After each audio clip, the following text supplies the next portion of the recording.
What up, YouTube? Elleix coming back at you with another StarCraft 2 cast. On the bottom left-hand side of the map, we have our red Protoss player, Kimin, and on the top right-hand side of the map, we have our blue Terran player, Miro. Miro saying, "Cat, sorry, I wonder if he paused the game." Anyway, I believe this is going to be a Diamond versus Diamond level matchup, so it should be a fun one today. If you are new to my channel, I do cast games from a wide range of leagues, going all the way down from Bronze and up to Masters, so if casual games are something you're interested in watching, please consider shooting me a subscribe. I would greatly appreciate it. Now, back to the show. Looks like Kimin throwing down a couple buildings at the cliff, likely to spot Reaper harassment, and then sending over an early scout. Now, I am a fan of this. I feel like I just cast a game where Protoss sent an early scout, and man, I am about it. I am a very paranoid StarCraft 2 player, so I scout relatively early. I'm trying to be better about that, but I always feel like I'm gonna get cheesed. And Miro getting the surround on that poor probe. At the very least, the probe did some of its job spotting that there is infrastructure going on in the Terran base, sees that there's no cheese as of yet coming from the blue Terran player, but going down in glory. And oh, Miro throwing down the gas harassment. This is so frustrating to deal with as a Protoss player. Honestly, in the higher level matchups, this basically will lose Protoss the game potentially, unless he goes for the early expansion and then can equal out that gas harassment by getting an assimilator in the natural base. But this is still so annoying. Miro leaving this, and the deal with this is Miro can leave this here until it's about to die, and then he can cancel it. This should be posted on Hearthstone's IOTAS. Is this Imba? Is this Imba Hearthstone? Because, man, this is so annoying to deal with. Did this probe trap itself? I think this probe might be trapped. Oh my god, we're going to have to keep an eye on this.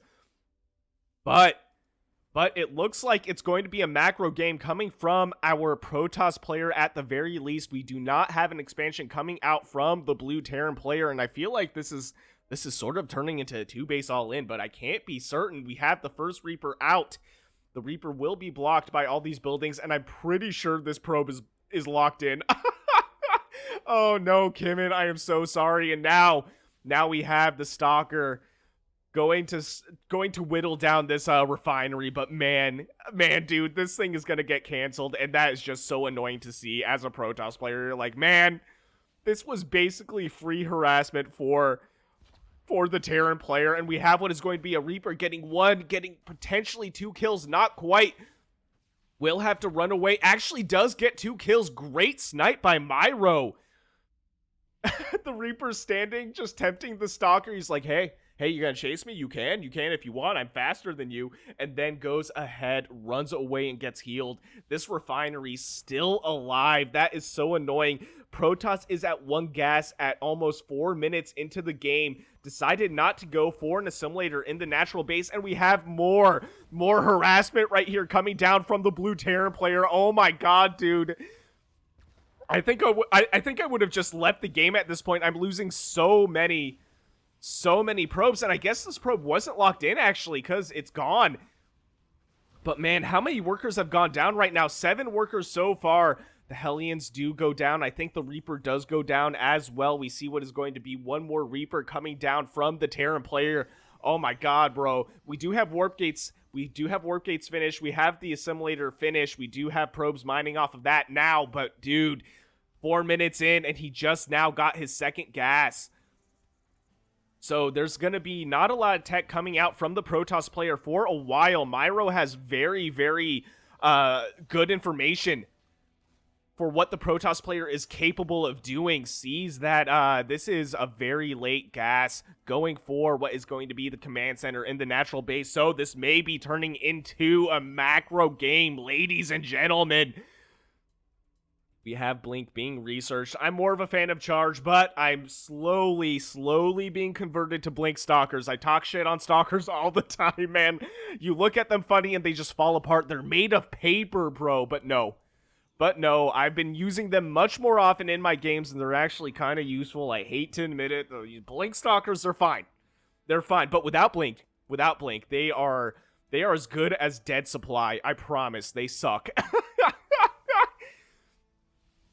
We have the third base, though, coming down for Kimin, so I like this. Kimin not phased by the early harassment and deciding to go for a pretty early third base. So this is kind of greedy, but to be fair, he did see what was some pretty early commit to the harassment coming from the blue Terran players. So that means there's probably not a lot of army supply outside of what were Hellions and a couple Reapers. And taking a look at the workers killed, though, 7 workers killed. Taking a look at the worker supply, it's going to be 40 workers to 29, and that is a symptom of going for such an early expansion. This Liberator getting 8 kills, though. Wait a minute. So now we're at 15 workers killed. Oh my god, and this is evening out the worker supply quite a lot. Suddenly, it's 34 workers to 31, so only a slight lead for Kimin, oh no, our Protoss player. Kimin, you should have realized that Miro tricked you. Leave 1 stalker at each of the mineral lines just on the outskirt of where that Liberator would be sieged. And now this Liberator running away with 12 kills, bro. 19 workers killed at 6 minutes into the game. Lucky for Kimin, he does have quite a lot of nexuses, but did lose a lot of workers. The Liberator finally going down. Kimin able to hold that off, and taking a look at the blue Terran player.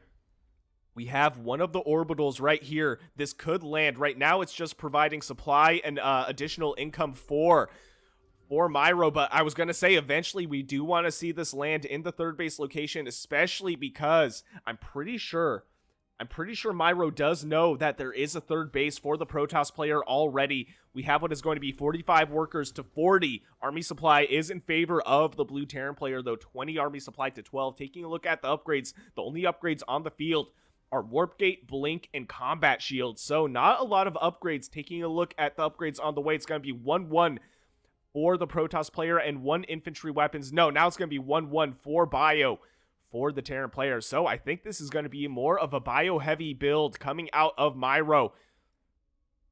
And man, I'm loving these macro games. A lot of the games I happen to cast are very cheesy, so seeing the macro games are nice, even though arguably we had some pretty intense early game harassment coming out from the blue Terran player. But man, Miro playing a solid game, and honestly, Kimin is too, all things considered, going for a very greedy build, behind what was a very, very strong, aggressive opener. Oh no. By the Terran player. This probe locking himself in. Kimin, I don't know what it is, man.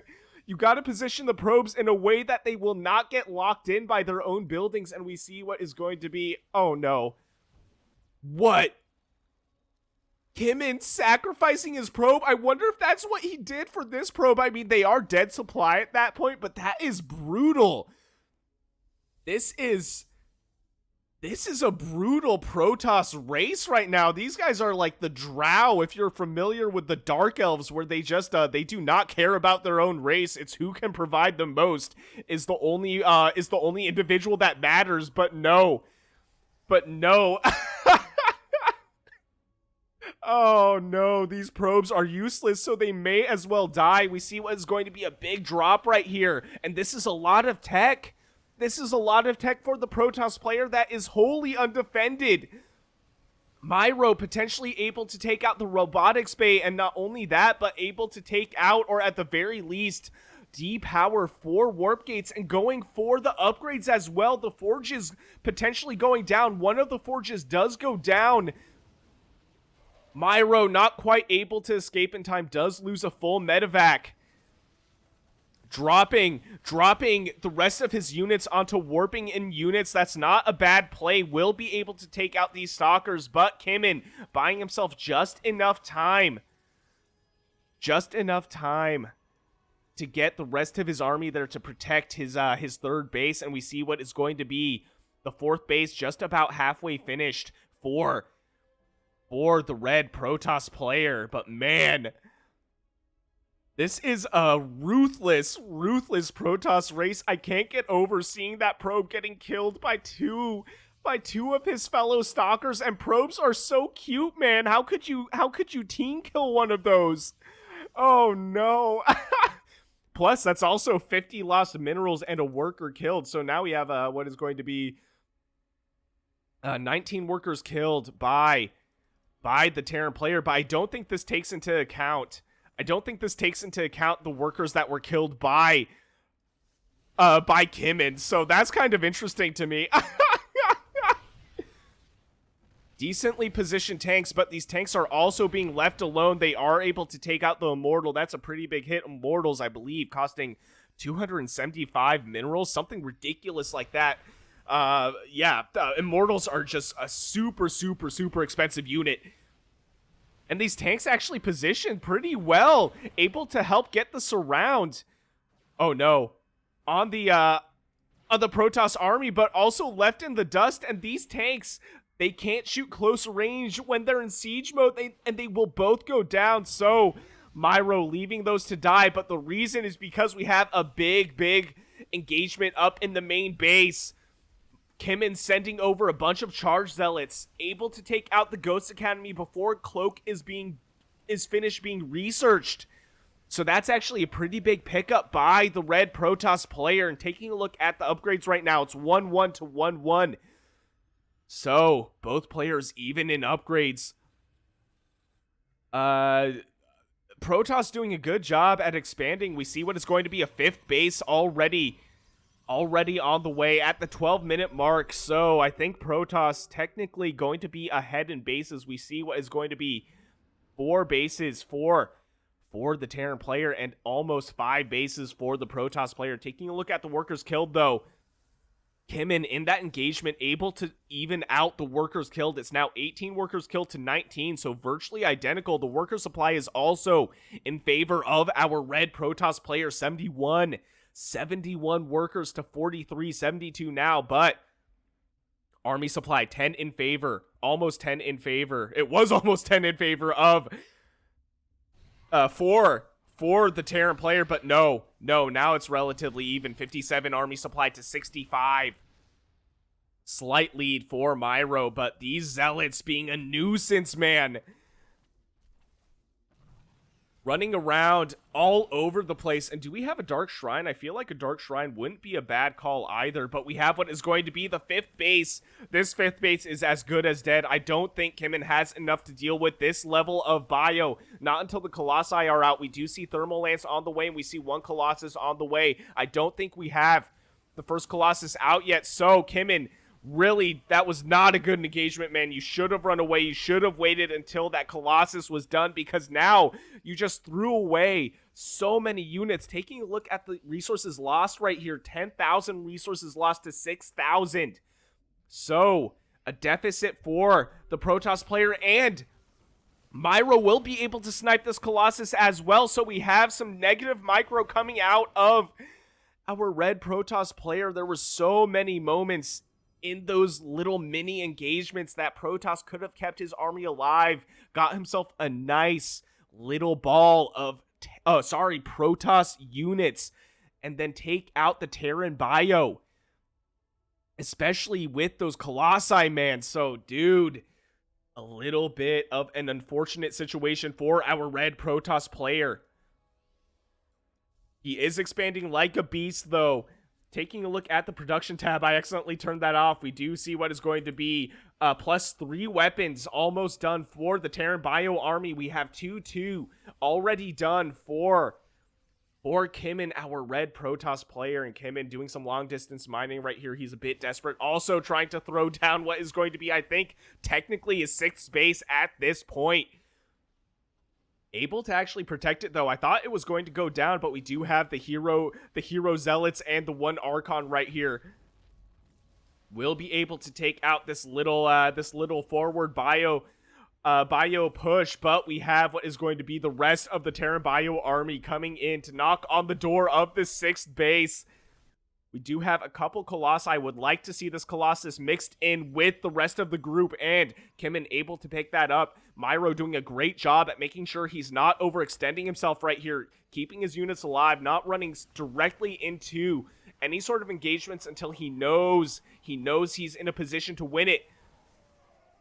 sees the Colossus, and this is actually a pretty good engagement for Kimin, using Storms and Colossi. That's a ton of splash damage on the Terran Bio army. I would like to see some Ghosts mixed in. We did have the Ghost Academy, so that tells me Ghosts are here on the field, and they are here already. So EMP will be able to take out the shields for the Protoss units, and with Archons, that is huge. Archons are 350 shield and 10 life.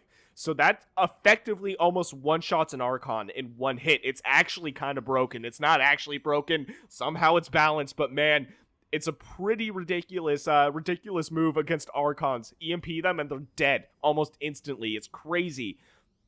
To put that in perspective, a Marine has 55 health. So an Archon suddenly has way less health than a Marine as soon as that EMP hits. It's wild. But Terran also doing a good job at expanding here and getting himself some planetary fortresses as well. These are so annoying to push into. Very hard structures to destroy, especially with the SCVs repairing them. But now we're seeing what is going to be almost one of those critical balls. I call this a chaos ball. Where there is a bit of everything that goes against Bio when we're talking about PvT matchups. We have Storm, we have Colossi, we have the Stalkers to keep the rest of the army at bay or blink into siege tanks. But we have a Widow Mine right here with 10 kills. Oh my god. Kimin able to spot that, but no, Miro taking out what I think was the 5th base for the Protoss player. Taking a look at the workers killed, though. 53 workers killed by our Terran player so far. We have what is going to be a run-by of Zealots. Great reaction time by Miro, though. Sieging up the Liberators as well. A bit of overkill. Could have sieged up a couple Liberators right here, seeing the trajectory that these Zealots were going. But he's like, no, absolutely not. Nothing's touching this mineral line if I can help it. Great pickup right there, able to take out a Warp Prism. So this is going to take out any potential reinforcements for the Protoss player. We do see what is going to be a push right here at the Planetary Fortress, and we have an engagement right here as well, right on top of these Liberator circles, though, and this is the entire Protoss army going down. That was just a poor engagement right there for Kimin. Kimin able to take out this Planetary Fortress at the very least, but at the cost of his entire army. Let's take a look at the resources lost right here. Double resources lost for the Protoss player. 24,000 resources lost as opposed to 12,000 resources lost by the Terran player. That's actually ridiculous. Again, that army should have done a lot more damage to the Terran player. That was just not an ideal engagement for Kimin. Moving way too far forward with the Colossi. The thing with Colossi is they have ridiculous range and ridiculous splash damage. They do so much damage to Bio, and they can do it from a distance. So the unfortunate thing about that engagement was the Colossi were standing basically in the middle of the Terran army, and that effectively lost Kimin all his units and potentially the game right now. Taking a look at the army supply, 44 army supply to 123. Huge lead for our Terran player. We have what is some great Liberator circles as well on the stairs right here. Will be able to shut down whatever Zealots or even a Templar that try to walk up these stairs. Able to take out the 6th base. So now Protoss is down to, I think, only 3 mining bases. The main base is mined out. As we can see on the minimap, there's nothing mining right here. And taking a look at the minimap, Miro is effectively taking this whole map over, and he has what is going to be a full drop, a doom drop of Bio units in the main base. And this is really bad. This is so much of the tech for the Protoss player that he might lose, but that was a big disruptor hit, so this might keep Kimin in the game, actually. Big reinforcement right here, but so many of the warp gates get depowered. I think, in fact, the majority of the warp gates get depowered. This is going to shut down any sort of reinforcements coming out from the Protoss player. And oh no, Kimin, no, sending these disruptors to their death. I think they were on a move, but the thing with disruptors is they require some micro, so Kimin losing some very important units. I think he could have stayed in the game if he kept those Liberators alive or at the very least stayed in the game for a bit longer. But no, I was going to say there's no hope for Kimin at this point. He just had too many bad engagements and lost himself the game because of it. So great play by Miro. Some really good engagements by our Blue Terran player. Crazy diamond level game. If you enjoyed what you saw, please consider shooting me a like and subscribe. I would greatly appreciate it. And if you want me to cast any of your own games, I will leave my email in the description below. And I'll see you guys on the next one.